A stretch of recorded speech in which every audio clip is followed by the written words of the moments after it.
The AI conversation has been heating up over the past few years, with some voicing concerns that there should be guardrails as technological development starts to speed up. Today, we delve deeper into the other side of AI technology with our business correspondent, Lee Dae-hyun. Welcome, Dae-hyun. Great to be back, Jungmin. So tell us about these two faces, should I say, of AI. Well, Jungmin, there's no doubt that AI has its positives and can make our lives much easier. Now, think about the recent OpenAI chatbot ChatGPT, providing information on various details and assisting you with tasks such as composing emails or writing essays.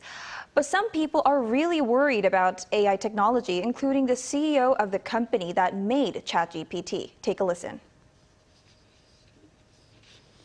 If this technology goes wrong, it can go quite wrong, and we want to be vocal about that. We want to work with the government to prevent that from happening. Last week, top industry leaders, scientists, and experts, including OpenAI CEO and Google DeepMind chief executive Demis Hassabis, signed a one-sentence open letter to the public. The letter, which expressed concerns about the risks of AI, noted that, quote, mitigating the risk of extinction from AI should be a global priority alongside other societal scale risks such as pandemics and nuclear war. So it actually warned of a possible AI-led human extinction. And Dae-hyun, I have heard a lot about AI-related issues. Can you tell us more about those? You're right, Jungmin. So if you take a look at what's going on in the music industry, in April, a music track called Heart on My Sleeve by an artist named Ghostwriter appeared online but got removed from streaming services right away. The track sounded just like well-known pop stars Drake and The Weeknd, as it was made by an AI tool to combine the voices of the two stars.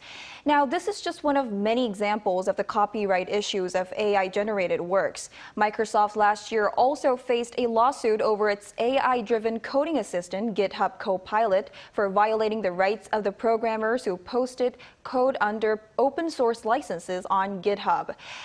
AI image generators have been sued by a group of artists, too. Now, copyright is not the only problem here, as some are also worried about fake news. A report released by NewsGuard, a tool that tracks online misinformation, shows that it has identified almost 50 fake news websites that are generated by AI language models, the ones like ChatGPT.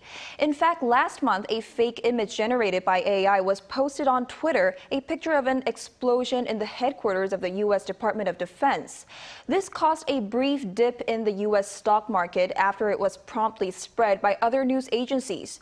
After the image was debunked, Bloomberg reported that this event was, quote, possibly the first instance of an AI-generated image moving the market.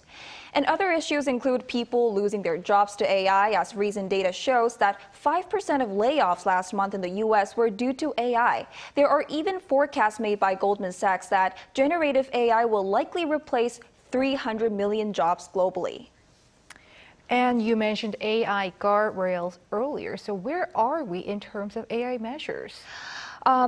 Right. So that's true, which is why major countries are actually working to establish these AI guardrails.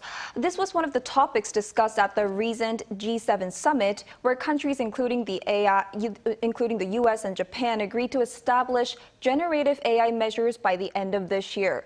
The EU, for instance, has been discussing the world's first ever AI Act since 2021. The act would include the definition of AI, classify risk levels and responses, and the appointment of supervisory authorities.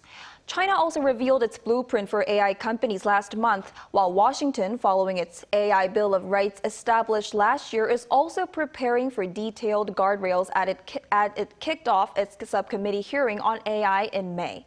South Korea, meanwhile, has announced plans to strengthen the hyperscale AI sector, but there are no regulations on AI as of yet. One expert says AI legal ethics can resolve technology backfires. Take a listen. South Korea is also working on establishing what's called AI legal ethics. There are some challenges, though, as they may restrict technological development. That's why last year, ethical principles in AI development, usage, and distribution were set first. So many countries see eye to eye on the need for AI regulations, but it seems further discussion is required before deciding. All right, it was an interesting topic. Our business correspondent, Lee Dae-hyun, thank you. My pleasure.